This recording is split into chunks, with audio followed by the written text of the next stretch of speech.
welcome back to Film Smart Reviews. In this review, we're going to be reviewing the film Sicario that stars Emily Blunt, Benicio del Toro, and Josh Brolin. First, we're going to start off with the characters and then go into the plot. The first character is the main one, or at least seemingly main. Yeah. And that reminds me, this is going to have spoilers, so if you haven't seen the film, don't watch this. But if you don't care about spoilers, or if you have seen the movie, it's been out for a couple weeks now, so you can watch it. So first, we're going to talk about Emily Blunt's character. She played this FBI agent who is, in Arizona, and she's going on different drug busts, and she's the movie paints a picture. Somebody made a good point of how the drug war that America started in the 80s really was pointless. It was a failure. They're just doing things like she's, they go through these things. They go to the house and they see all these dead bodies, and there's an explosion and everything, and it's just going to keep happening. They said there's going to be bombs planted everywhere. It's just going to keep happening. Within 6 months, all the houses you raided are going to be loaded with bombs again. Yeah, so it doesn't even matter what you're doing. You can't kill it. It's almost like Hydra. You cut off one head, and except a billion more grow back, and you can't do anything about it. So, what did you think about her character and how she was portrayed? She was interesting, but she was definitely the most flat of the characters. Everybody else seemed to have a really they had personality, background that was interesting. You wanted to know more. You were really interested in their whole character.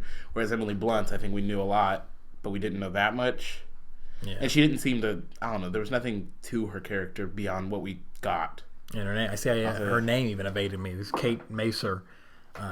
So I don't remember they called her Kate, but yeah, she was just kind of.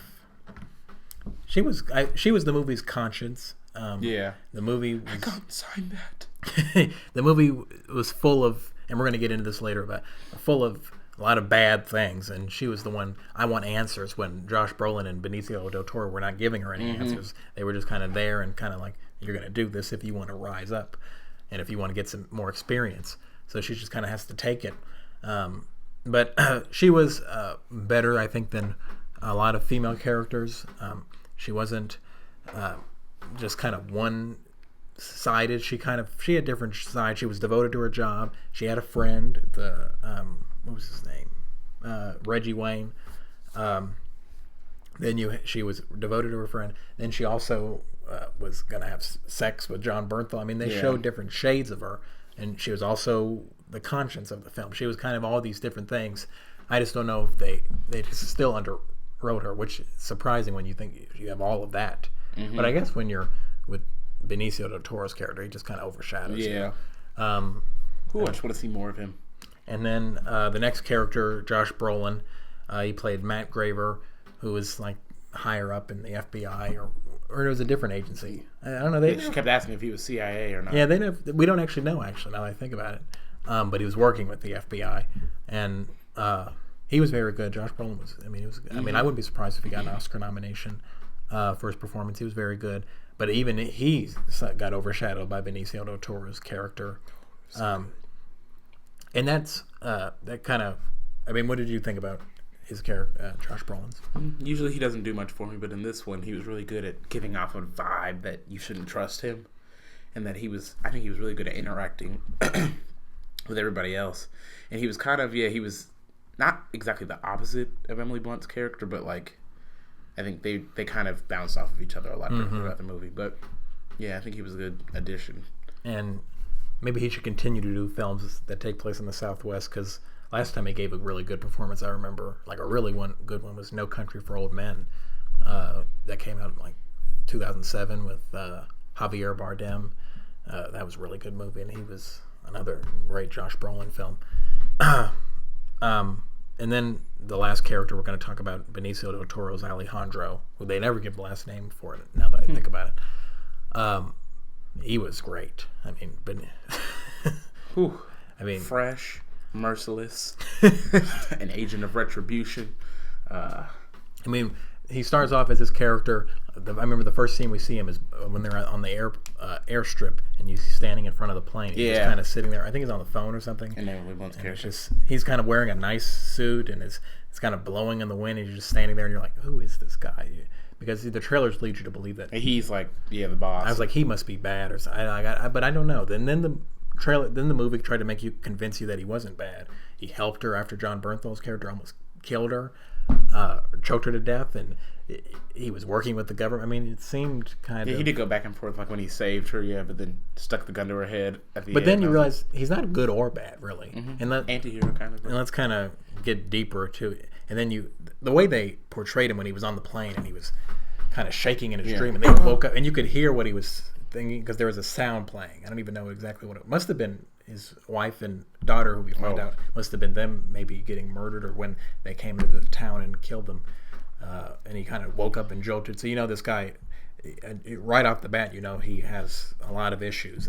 Things have happened in his life that are very bad, and they get to the base or whatever, wherever that building was, and that was in Mexico, or was it? It was in Texas. Texas, and then he's just kind of sitting there, kind of keeping to himself. He's just kind of secluded off.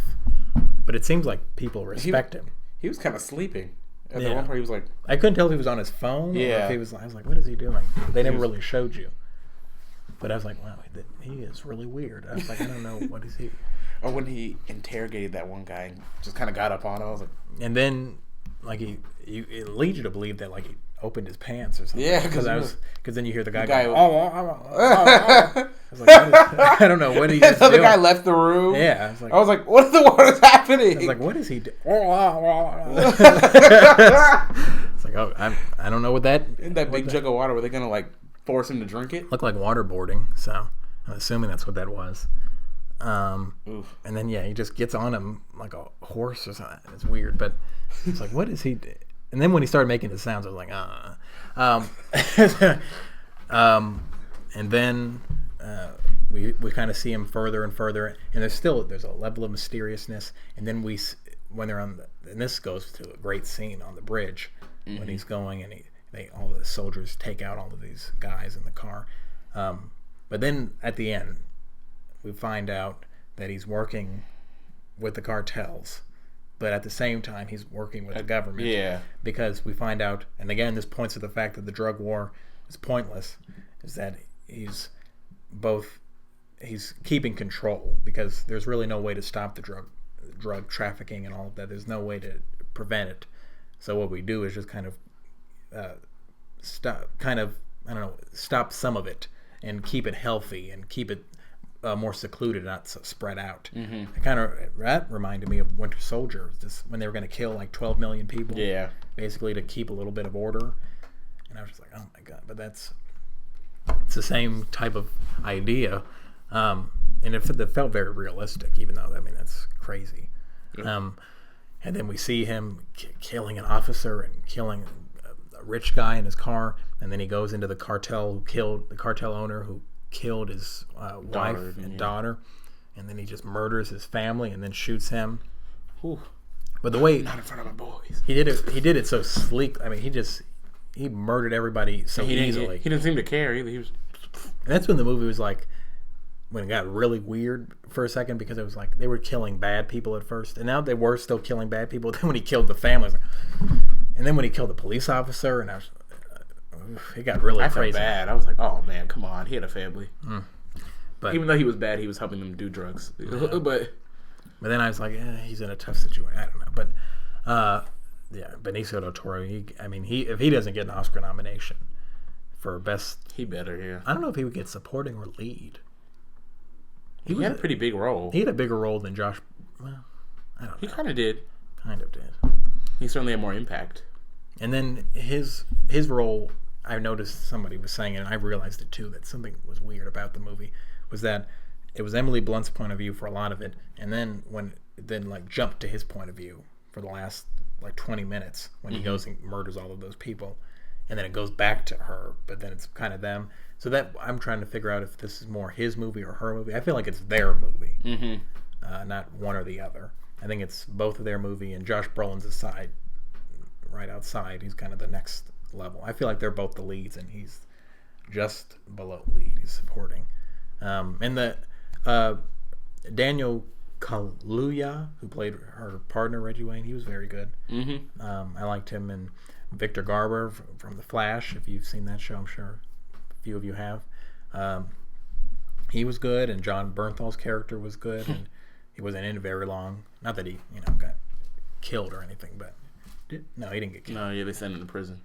But the movie kind of it was predictable, but it was still had twists and turns, and it was almost, I don't know, sometimes being predictable isn't a bad thing, and it wasn't predictable in the way like, oh, I know this is definitely going to happen.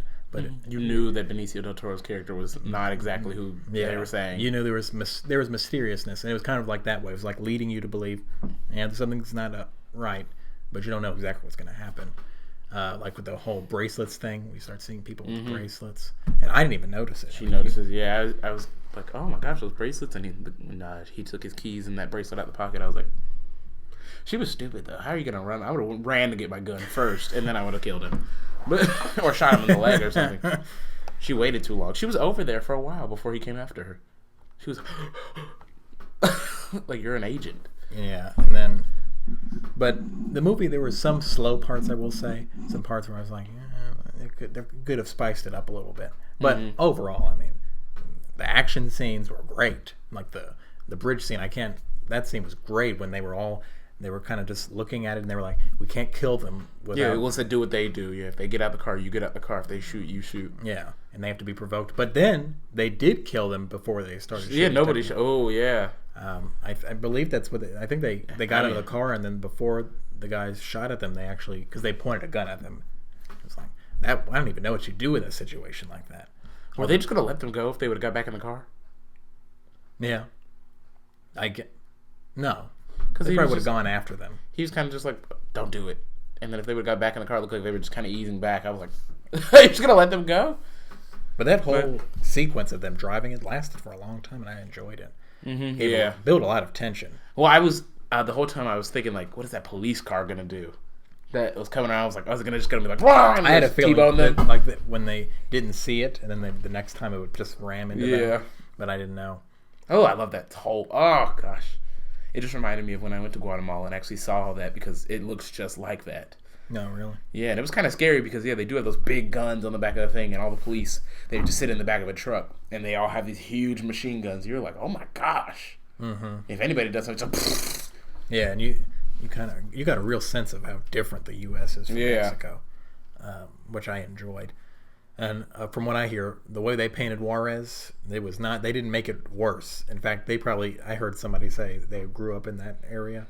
It's worse in real life. So, so they weren't playing around with Juarez. They weren't trying to make it, you know how sometimes they make a place seem worse than it actually is? No. If anything, they did it a favor and made it seem a little better. But apparently it's pretty awful. Not that I don't think most people already didn't know that. But yeah, this action sequences, again, Benicio to just... that silencer. Oh, he needs to be so cool. He needs to be in Agents of S.H.I.E.L.D. I know he's already in the MCU because he's the Collector, but... he should have had a bigger role than that. I know. Oh, God, why do you have to be the Collector? I know. He could have been that. He could have been so many things. I know. They just have to find him the right role. Oh, he was so cool. I'm not saying he was a good person or anything. But they were all at the table. Eat. Come on. I just love the idea of a good guy becoming the bad guy because a worse guy did something to him. He'd never intended to become, but then he becomes a monster too. Yeah. If he would have left his kids alive, they probably would have become bad people trying to find him, and then But apparently, Benito wants to kill everybody before he wants to. He probably wouldn't kill the maid. And then he has the end when you brought up when he's pointing the gun at Emily Blunt's character, and she was about to sign it, and then he puts it on her chin. Yeah, to make you sure. would be committing suicide. That's what he said. I was like, just sign it, please. Just sign it. I guess you could always put him on blast, but then that's basically killing yourself because he'll come after you. Oh yeah, he'll find you. But I was throughout this whole movie, I was cognizant of the fact that it's getting a sequel. It already had a sequel greenlit like almost a month ago, I think. So what would it be about? None of the main characters are dead, so You could bring in Blunt and Del Toro and Brolin and Kaluuya and Bernthal and Garber. I mean, you could bring in all of those guys, and I don't know where you would go exactly, but Yeah, it's more of, I think, Emily Blunt. I think it's going to be her. I think what's going to happen is she's probably going to lose some of her morals even more. I could see this being like a trilogy and just seeing how she transformed throughout the 3 movies and how she kind of just loses her morals, even how she becomes more like Josh Brolin and less like herself and less like Kaluuya. Who knows what will happen to him, but because he stayed good the entire movie. But that's so true. Yeah, even when they came back, she kind of stopped talking to him, telling him everything. She was just kind of like, well, we went. Instead of being like, we were in Mexico. Well, it took her a while to say what he wanted to say. So yeah, she was kind of turning into them a little bit. Yeah. And this movie hits the ground running, too, with the initial opening sequence when they drive into the house. I was like, that's amazing. And then you see all the dead bodies, and it's like, oh, my gosh. God. And when they messed with the lock and they cut... I had a feeling. Oh, my gosh, the hand you saw, and then you saw the guy. And then you saw his brain. Oh, my gosh. Like, oh, my. And the way he was crawling. He looked like, I wonder if he survived. I mean, he was crawling. They said 2 police officers got killed. I wonder if there were only 2 over there, right? I thought there was the one there and then the one standing outside of it. And you saw one of them get thrown in the explosion because I remember he was like, no. And you saw Emily Blunt, even her. You could see into her head a little bit because, I know.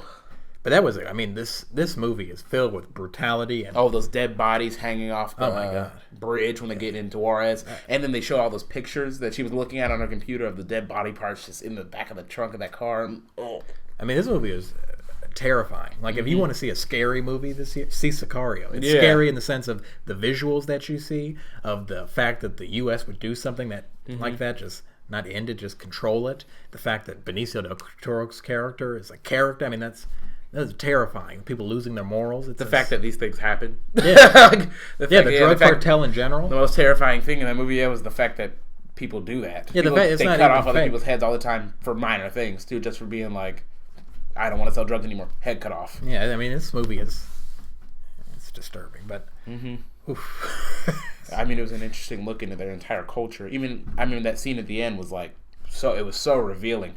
All those gunshots at the soccer game, all these kids just they look over for a second, and then they just go back to playing. You just realize because it was just every day. Yeah, and then the one last thing I want to talk about, unless you had anything else to add, I was just going to say that this beautiful film. I mean, it was cinematographer was Roger Deakins. Done. How many movies has he done? He makes everything look beautiful, and this movie it was so amazing to look at it. I mean, the aerial shots, the bird's eye view shots, they all did. This movie was plagued with those, and I mean that in a good way. And there was so much of it, and it just made the Southwest kind of look beautiful. Mexico and Southwest. Yes, how do you make such a barren place look so good? I know. Yeah, that's what I was like, wow. So, kudos to Deakins. That was very good. But yeah, I love this movie. What would you give this out of 1 to 10? I gave it a 9. 9. I gave it an 8. So I would definitely see it again, and I would definitely see a sequel. So 8.5 for the both. I think that's a very good rating. This will get nominated for Best Picture probably. Oh God, I just want to see it again. Benicio del Toro, he better get nominated for lead or something. I don't even know where you go. Or we're gonna have to go Alejandro on the Academy. Who's the director? Villeneuve. He did Prisoners. I don't know if you saw that. He's about to do the reboot of Blade Runner. But yeah, he did. He's obviously, this is going to only help his career even more. Josh Brolin, I would be surprised if he didn't get a nomination. Emily Blunt, I don't know. She might. I feel like out of the 3 actors, she's the least talked about. Everybody's saying, "Oh, she's great," but nobody's. I think it's because the character just didn't do much. Didn't connect as much as she should have. But yeah, the great movie. Totally recommend. But hopefully, if you're watching this, you've already seen it. You know what to do. Like, subscribe, and as always, stay film smart.